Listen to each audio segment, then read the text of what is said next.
dishes. And we're like, are you gonna? She's like, no. Just like we're crazy. She still doesn't do it. Yes.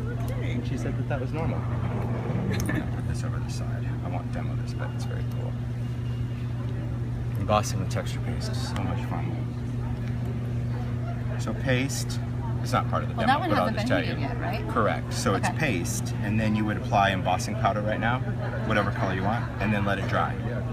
And then let it dry. Yeah. So this is dry. Huh? Right. So this is dry, and then heat it.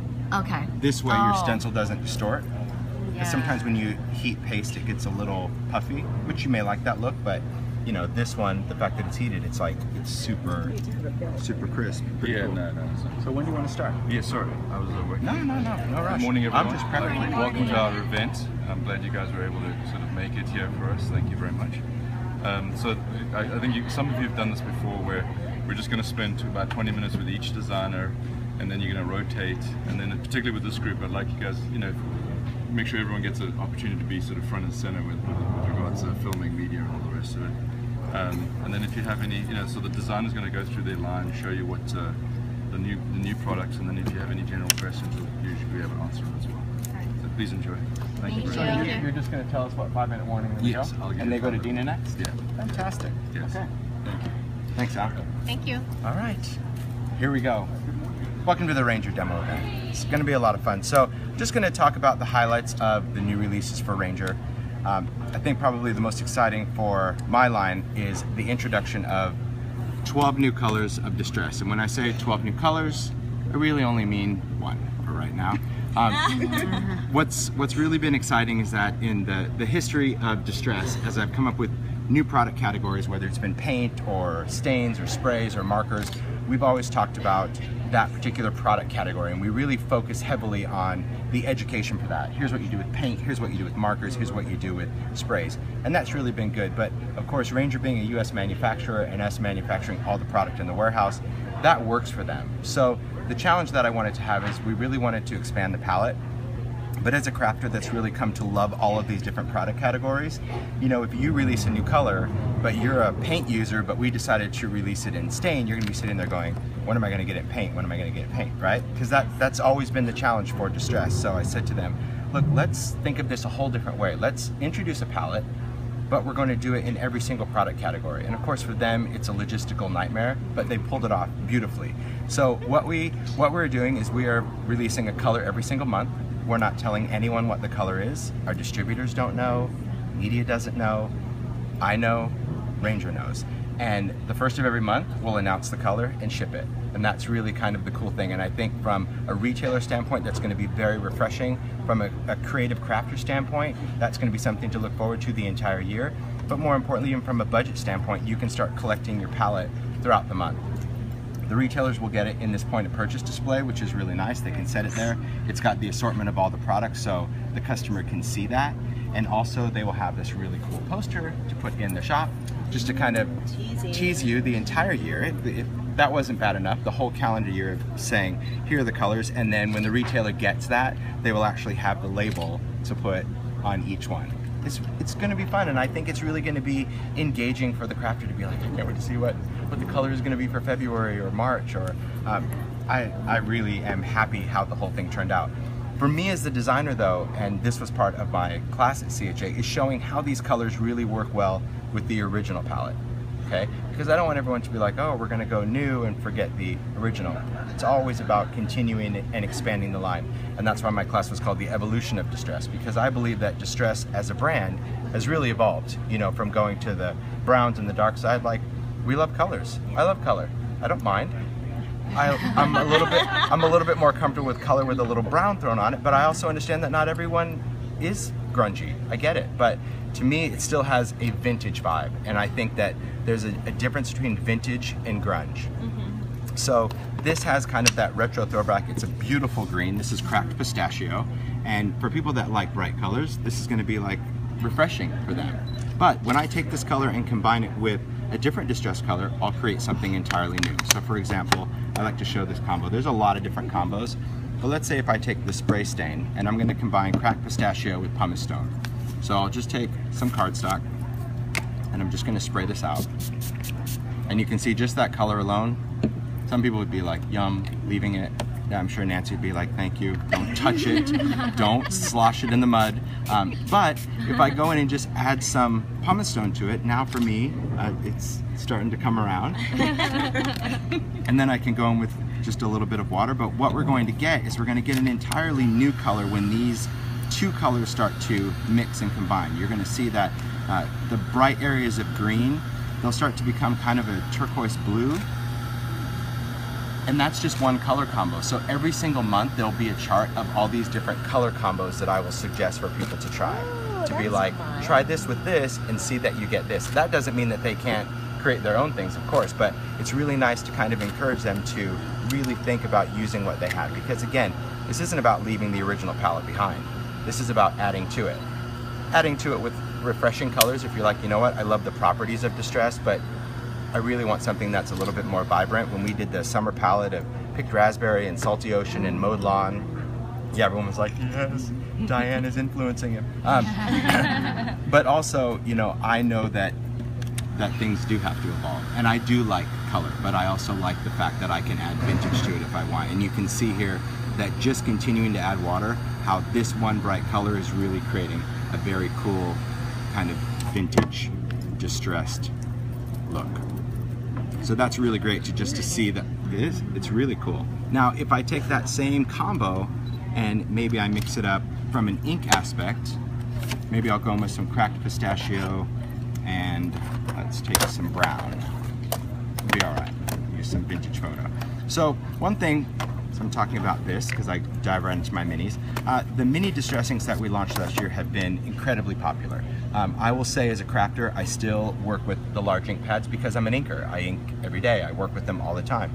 But I know not everyone is an inker, the occasional inker, right? So the minis are really great for that, for the occasional person that wants to add a little ink to a project, but also someone that maybe is on the go, wants to travel, wants to take their inks with them. So from a demo aspect, I've got 48 colors like conveniently packed here.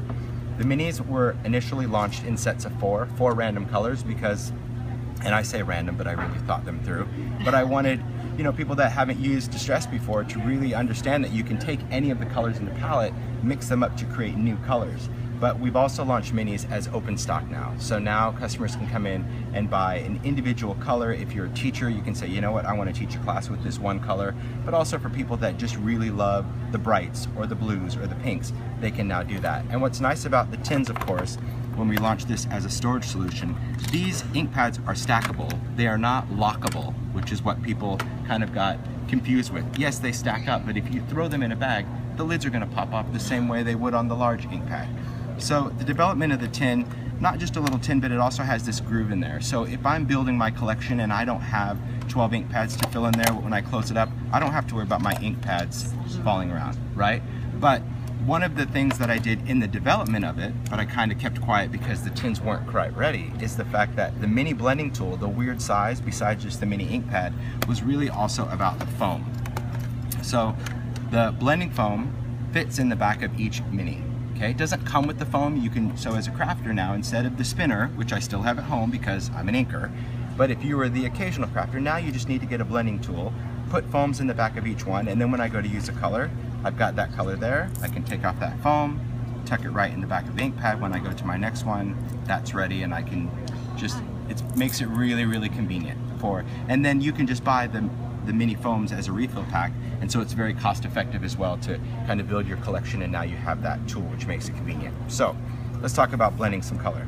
If I want to go in with a little bit of vintage photo,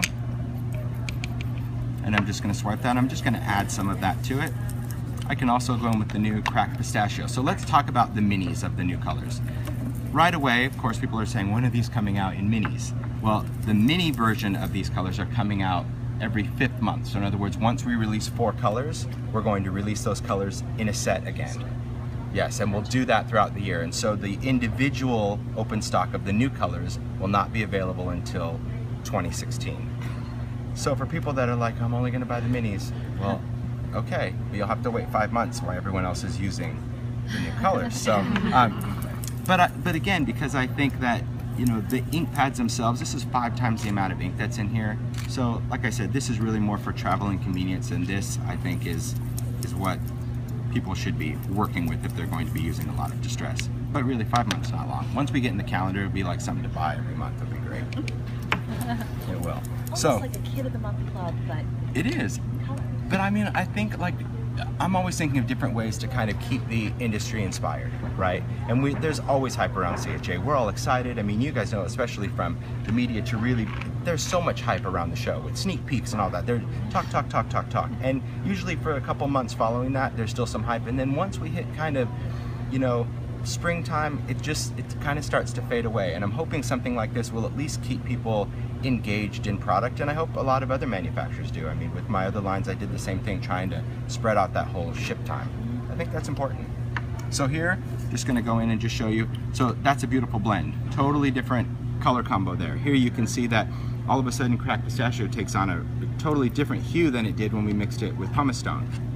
And this was just with the ink pad. And if I spray it with water and blend it even more, you'll start to get almost like a tarnished kind of oxidized copper look when you mix with it. So that's what I think is going to be very interesting when we work with all of these products. And you're going to get the ink pad, the re-inker is going to be released right with it, the stain, the spray stain, the paint, and the marker. And I think that's really going to be an exciting way to kind of evolve the Distress palette. I think it's going to be good. So that's really what's new at Ranger. I can talk about some other things. I can talk about paste. If you guys want to see some different backgrounds, I'm happy to share with you some different demos. Maybe I think they paste get it. and stains, because You got it. they were throughout the year. Absolutely. So we're going to work with some paste. You saw that I kind of pre-pasted some things working with some texture paste, but let me grab that. It's set enough. So texture paste.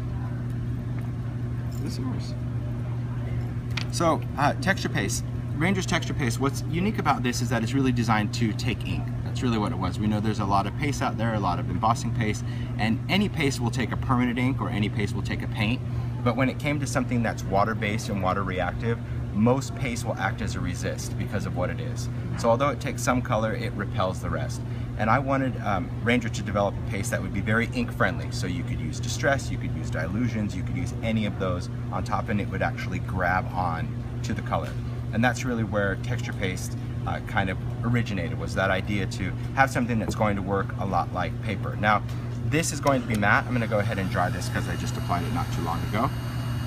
There's nothing wrong with heating the paste. I just don't like heating it right away because it gets a little fluffy. But like I said, some people really might like that. But just drying this with a heat tool is nothing wrong with it. Now, texture paste, there's matte, but we also released 2 new transparent SKUs, a gloss and a matte. And that's really going to be your resist paste. Meaning, you know, that's going to be something that when you apply it to a surface, and there's a really great display board when you go over by Dina to definitely take a look at, because we have texture tools that you can drag through it, and it's a really great visual representation of what those do. But what's unique about this is that when I go and apply ink to the regular matte texture paste, it's going to work just like paper. It's going to do everything that paper does. So let me go ahead and try that. Good, works for me.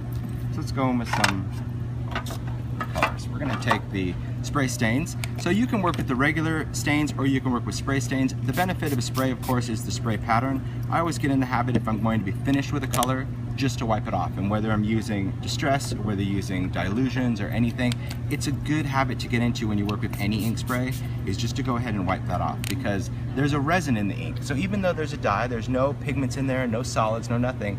This isn't just ink and water, you know, there's a formulation behind it. So having those resins in there can sometimes clog up that tiny little pinhole that is in your sprayer. So if you just get in the habit of having something there, that's perfect. And let's use a little crushed olive. And of course we've got to go in with some cracked pistachio. Look at that. Does that look Distress? Oh my gosh. So here I'm just going to start drying it, and what you're going to see is, and I don't add water at this point because I want you to see how that paste is going to take in the color. And this could air dry if you want.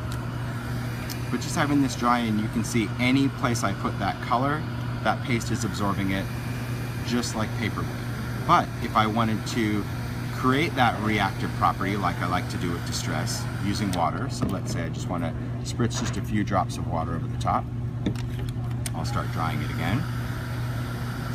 Now when I go and blot this off, it's going to come off of that paste the same way it comes off the paper. So every little white drop, everything that you put in there, that's what I love about Ranger's texture paste, is it's really going to give me kind of that embossed paper look.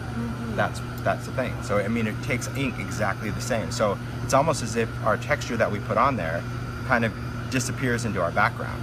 But that means I can just go and add another layer of ink, which I will. I will avoid brown with this demonstration. In honor of Nancy Nally, I will go ahead and avoid brown.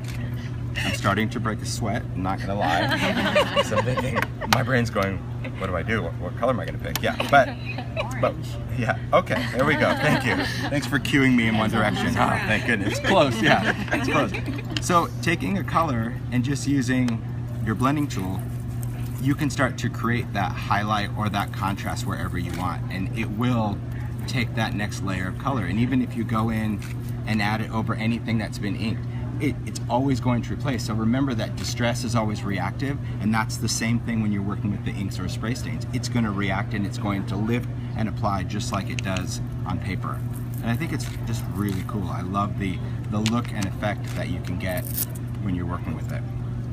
It's cool, isn't it? Yeah. It's really neat to kind of see something going from just kind of a plain manila tag with white to all of a sudden it's got so much depth, because the ink really pools around that stencil paste, kind of sucks under there, so it gives you that great shadow. And when I'm working with things like this, yes, I work on tags all the time simply because it's a surface, and I try to get people like, the only thing that stays as a tag that I make are the 12 tags, just because that's really what I'm making as a tag. Everything else, when you see a demo on a tag, that's getting chopped up, it's getting die cut, it's getting cut up, it might be a map for a photo, it might be whatever.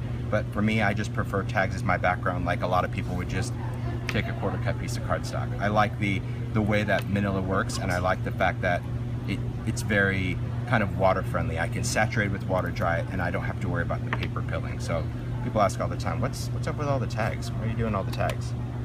It's a piece of paper to me. It is. Conveniently pre-cut, because I'm lazy that way. All right, let's take just a little bit of faded jeans on there. And you'll see, once you start having all those little foams under there, man, you have no problem switching out colors, because it's there, it's convenient. So there you go. You can just see adding those colors. It's cool. Yeah. And then you stamp. Brown free. And you stamp it, yeah. You use, we'll go in with a little marker spritzer, because I like that too, adding that little layer. Let's take that, let me grab my big old set of markers. I found that I've been doing that a lot, adding just like a splash of color. Okay, I almost went for the brown marker. Put it back. Pulled it out. I put it back. It's habit. It's sitting right there. It calls to me, saying you're forgetting something. Nancy, you've traumatized him. She has. Apparently, I have. No, I like it. It's a good challenge. Because really, I do think that people, sometimes when they think distress, they just think brown, and it really doesn't have to be. It does have, I would say, a little dirtier palette, which I like, but it's still very colorful and has just some really rich colors. So just adding that little spritzer, you see now kind of those little specks that go through there, and that just gives it a whole different layer. It's a lot of fun. So, do you guys have any questions on any of the new products? No? Oh, come on. Press. What do you got?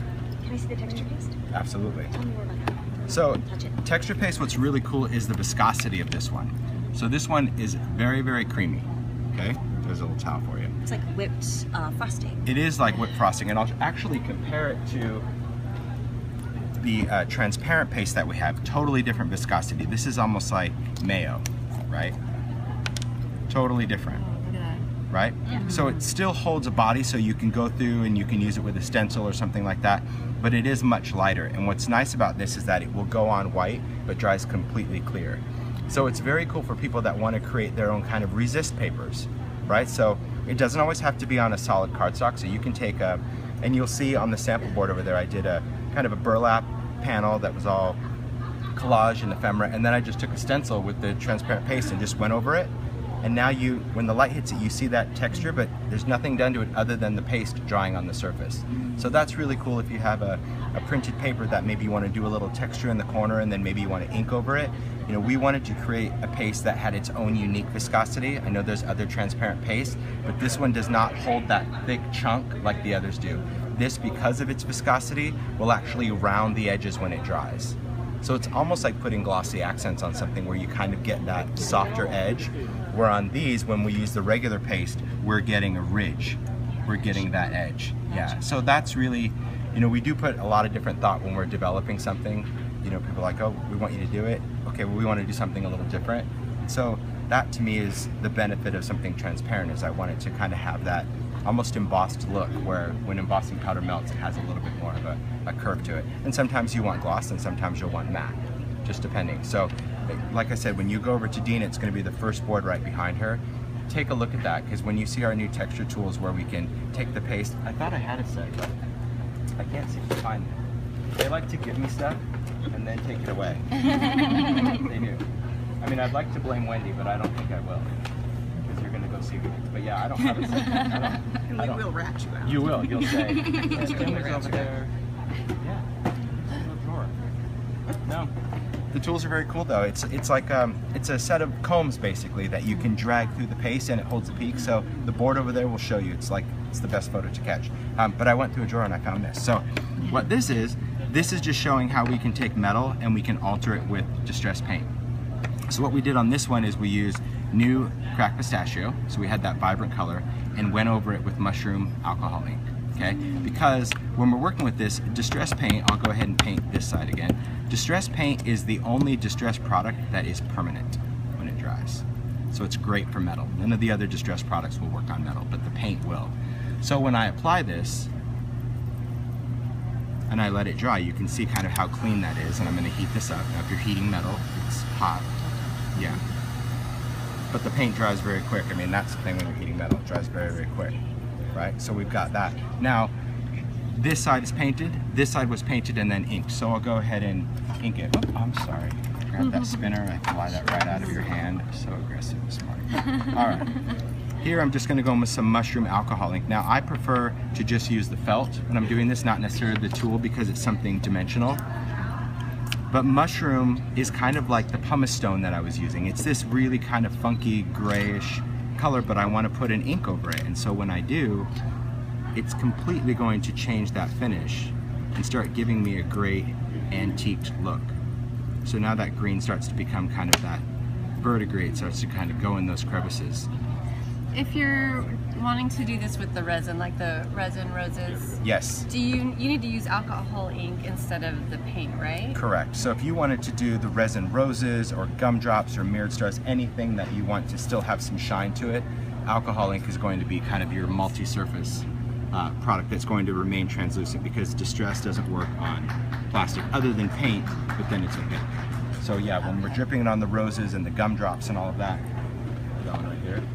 So you would still use you would use the cracked pistachio alcohol ink for that? We don't have it because there's Oh, no, that's right. yeah, distress doesn't come in alcohol ink, but maybe because you said it, they might do it. See that smile? Because he knows, he's like, okay, that's 5 years he's asked for distress. Wouldn't you love alcohol ink in the distress palette? Oh my gosh. Yeah, it would be a decor dream. paint? It would be a dream. I want chalky finish paint I'm telling you. for my next Good. stand. So Good. we're Pushing. rotating clockwise. All right. So you guys Thank you guys. Thank you. Thanks so much.